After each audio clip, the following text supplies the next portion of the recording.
Good morning. Welcome back. Good morning. Welcome back for our 10:30 lesson. It is 10:30 a.m. on our magnificent Monday. Welcome back, friends. Hello. Thank you for joining us, friends near and far. I'm so happy you're here again. It's Magnificent Monday. It's April 6th, 2020. We've been doing remote learning for 16 days already. This is our fourth week, the start of our fourth week. It's been a lot of fun. I'm so happy that you're here. So at this time, on our weekdays at 10:30, we always go over our problem solving, our problem of the day from the last time that we were together. And we do some sort of story, a read aloud story. So today, I have a great story I can't wait to share with you. It's one of the ones that you're going to visualize in your mind. But before we do that, I want to go over our problem solving from Friday. And the problem solving from Friday, there were a lot of different solutions or different ways that you could solve the problem, multiple ways. So if you remember, it was the problem about the cookies over here on my paper. JJ had eaten 10 cookies, and some of them were chocolate, and some of them were oatmeal.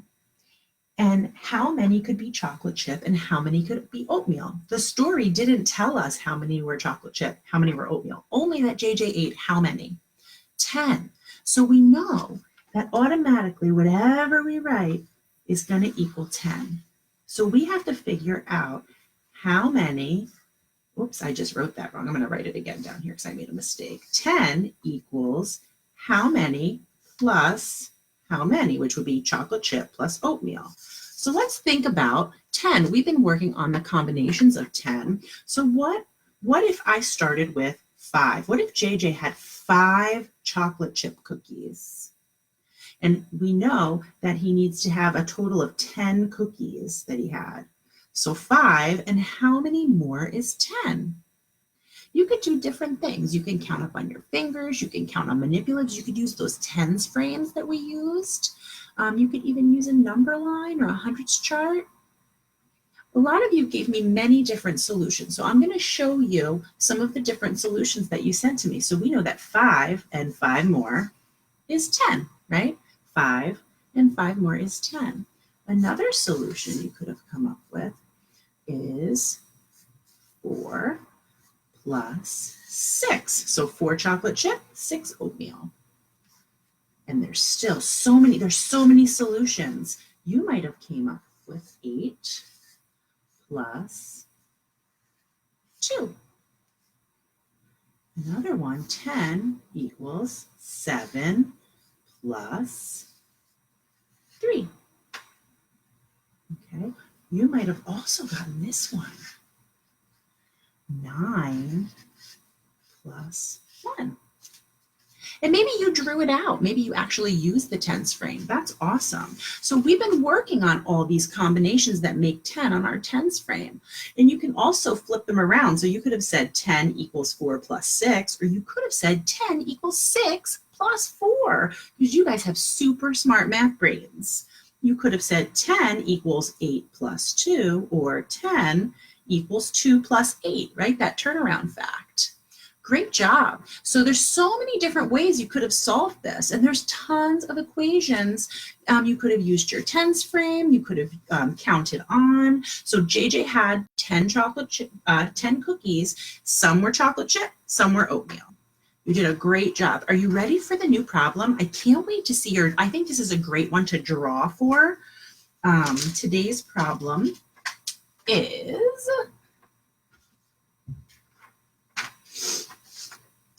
there are 9 ladybugs on a leaf. 3 ladybugs fly away.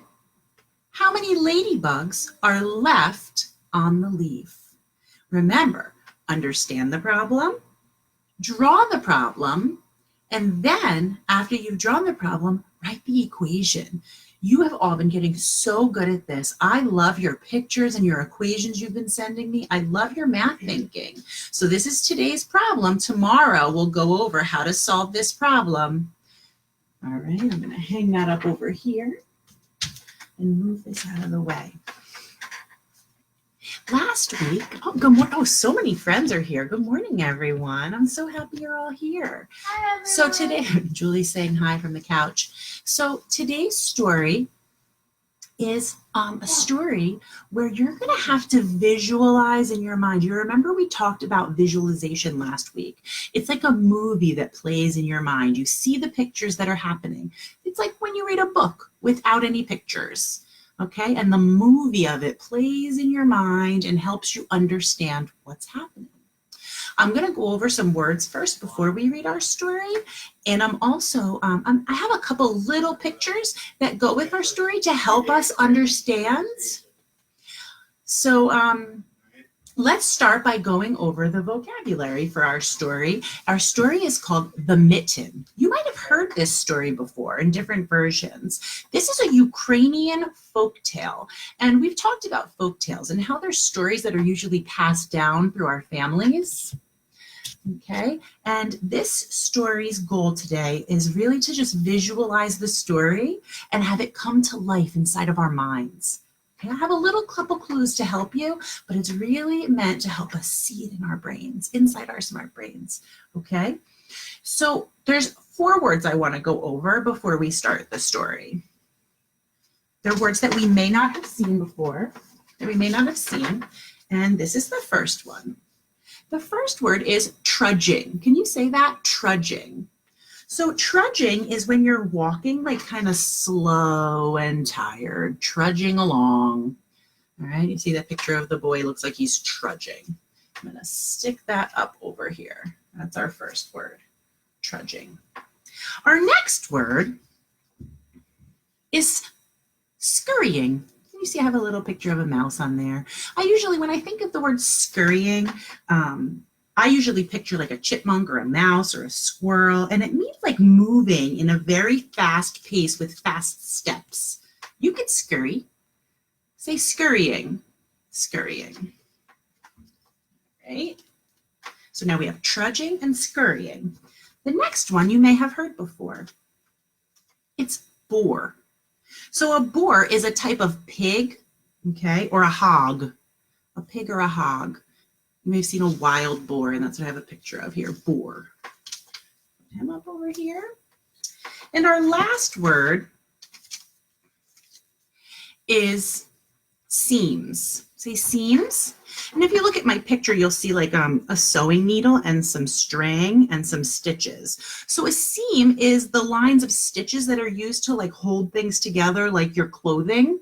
There's always seams in your clothing that hold the pieces of fabric, and they're stitched together either with a needle or with a sewing machine. That's a seam. Maybe you've had some clothing where the seam has broken before, or stitches have come out and the seam comes apart. Okay, say seams. Good job. I'm going to stick that up over here. So those are our words that I want to make sure we know before we read this story. Good morning, Talia. Hi. All right, so we know we're going to try to visualize this story in our mind. I am going to show you some characters, but really try to picture it. Okay.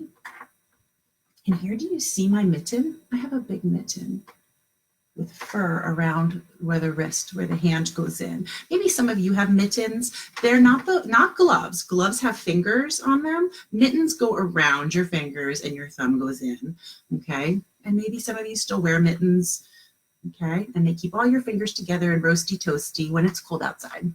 And this mitten just happens to have fur around the wrist part. It's like fluffier around the wrist.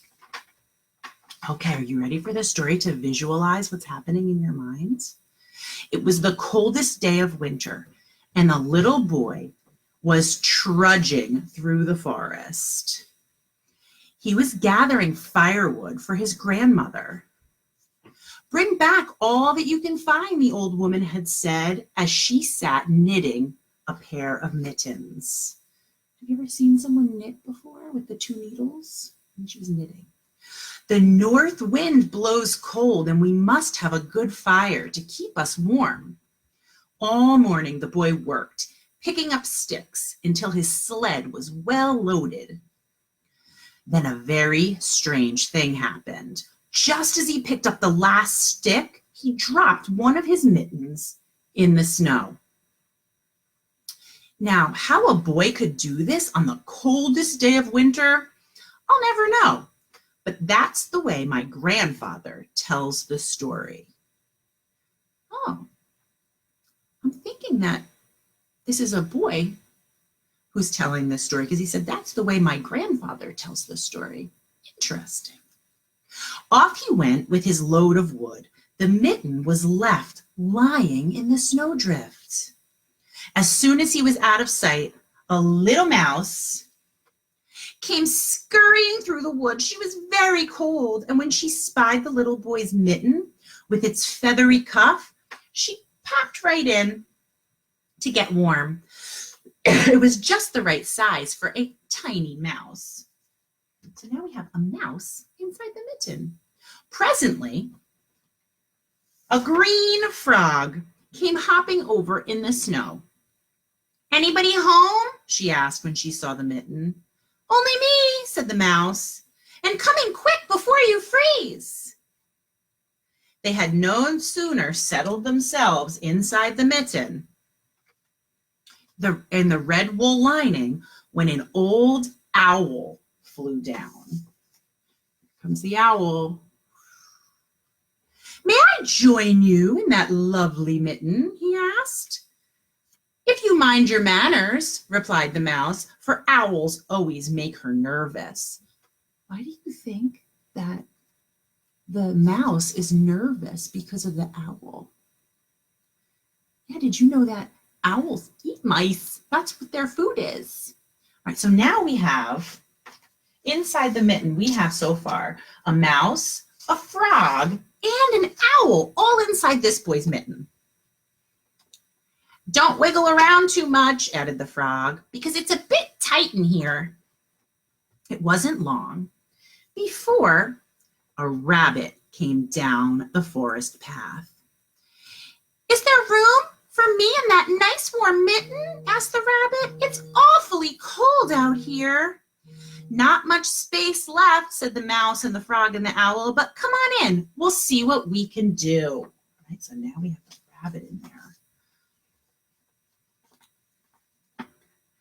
Even before the rabbit had gotten herself tucked in, a fox trotted up to the mitten.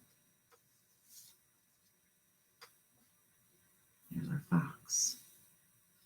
And after a good deal of trouble, she got herself in along with the others. Now, can you picture this? It said a good deal of trouble she had gotten in with the others. You picture this fox now squeezing in with all these other creatures into this mitten. And in your brain, can you picture, as you visualize the mitten maybe stretching out? Can you see it? The mouse was beginning to think that maybe she should not have been so generous. But with the bitter wind outside, what else could she do? And now, as if things weren't bad enough, the next visitor was a big gray wolf who wanted to come in too. Here's a big gray wolf. This is the biggest creature yet, I think, right? "I don't know how well we'll manage," said the mouse, "but we'll try." Everyone moved around a bit, and finally the wolf was squeezed into the mitten. My goodness. It was very crowded by now, but at least it was warm. Things had gotten arranged nicely when the animals heard a great snorting. What do you think is snorting? It was a wild boar. And he was very anxious to get in out of the wind. "Oh dear," cried the mouse, for the mitten was already beginning to stretch a little. "We just don't have any more room." "I'll be very careful," said the boar. With that, he squished himself into the mitten, along with the mouse and the frog and the owl and the rabbit and the fox and the wolf. I know this so because my grandfather told me. But the worst was yet to come, for who should appear now but a bear.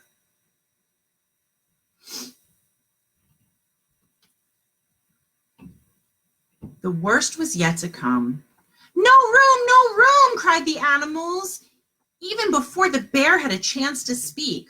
Nonsense, said the bear. There's always room for one more. And without so much as a please or a thank you, he began crawling into the mitten. Oh my goodness. First, he put his paw in, and then the mitten creaked and groaned. Then he put the other paw in, and one of the seams, the stitches, popped. There's that word. I was able to picture in my mind all those animals squeezed inside of the mitten. And I know that each time a new animal comes along, it probably has to push harder to get inside, right? And I can picture the seam, the stitch popping. He took one big deep breath, and he pushed himself inside the mitten. Now, while all this was going on, along came a little black cricket. See him? Little black cricket. She was very old, and her creaky legs ached with the cold. When she saw the mitten, she said to herself, now that looks like a really nice warm place. I'll just hop on over and see if I can squeeze in too. What do you guys think? Do you think she's gonna fit? There's a lot of animals in that mitten. But, me, that's all that was needed to finish off this poor old mitten. The cricket had no more than put her first scratchy little foot inside when, with a rip and a snap, the stitches came apart. The old leather cracked and the soft red lining split in half, popping all the animals out into the snow. Can you picture this? Well, at this very moment, the little boy discovered that he only had one mitten. So he went back to see where he might have dropped the other one, but all he could find were the ripped apart pieces. And he thought he saw a little mouse scurrying away with a little bit of red wool perched on her head. It looked very much like the lining from the thumb of his missing mitten. Oh well, said the boy as he snuggled his cold hand inside of his coat. My grandmother will surely have new mittens finished by now. Then he hurried home with the north wind nipping at his cheeks. And my grandfather says he never did know what really happened to his mitten. So I figured out here, as we were reading, that the boy in the story grew up to be the storyteller's grandpa. And at the end, it says that his grandpa never really knew what happened to his mitten. So he's telling the story because it was passed down through his family. So let's think about this story. Do you think that this could really happen? Do you think that all of these creatures I showed you, the bear, the fox, the boar, the rabbit, the wolf, the owl, the frog, and the cricket could all fit inside one boy's mitten? Do you think they could all fit in there? Oh, I forgot one, the mouse. I just dropped him. And the mouse, do you think they would all fit in there? I think that's what makes this story so fun. I don't think I could make them fit in there. Maybe you have some of these toys at home and you can act out this story of how it happened and they squeezed into the mitten. Or maybe you could even use, if you don't have a mitten, you could use a sock or something else to act out the story. I know that we love acting out stories, right? With props and finding things to use. This is a great story to retell. So we picture what happened in our mind and we can retell the story with props. We've done this with the 3 little kittens, the Goldilocks and the 3 bears. We love retelling stories, and you can find things around the house to tell it. You can even draw little pictures of the creatures or all the animals if you wanted to. I want you to think about your favorite part of this story. Your favorite part of this story. Can you picture it in your mind right now? Can you see it? I want you to draw a picture of your favorite part, and I want you to tell me what your favorite part is. You can do it on a piece of paper, or you can do it in your green notebook. whichever you would like. If we use plain white paper, we know that we fold our paper so we have our picture at the top and we can do our writing at the bottom. I can't wait to see your pictures and hear about the story. Something else I noticed in this story was what we've been working on. Remember how we've been working on our manners at home? Did you notice that some of the creatures used their manners when they asked about coming into the mitten? I noticed that. They said please and thank you and may I. Are you doing that at home? Have you been practicing since we talked about it on Friday? Let's keep it up. Let's keep working on our manners at home. So I can't wait to see the pictures of your story, for your story problem, from solving your math problem for today, and your favorite part of this story. Maybe it's a favorite creature that you liked. Okay, so thank you once again for joining us for our story and for our problem solving. Every day this week we will be here at 10:30. Don't forget at 9 a.m. we get together and we do a lot of fun skills, a lot of games. We play with words and sounds. We do some math skills. So I look forward to seeing you all tomorrow. And later today, I love that you guys have been sending me the pictures of your work and you playing your games. I love it. And I will make sure to add it to our story. Thank you so much for joining me on this magnificent Monday. Don't forget to be a home helper. Get outside and get some sunshine because we know that that helps keep our bodies healthy and strong, right? And wash your hands, right? Keep the germs away. Wash your hands, especially before you eat your snacks or your meals, okay? Thank you so much for joining. I'm so happy you're here. Together, we're all stronger. And I will see everybody tomorrow morning. Have a great day. Bye.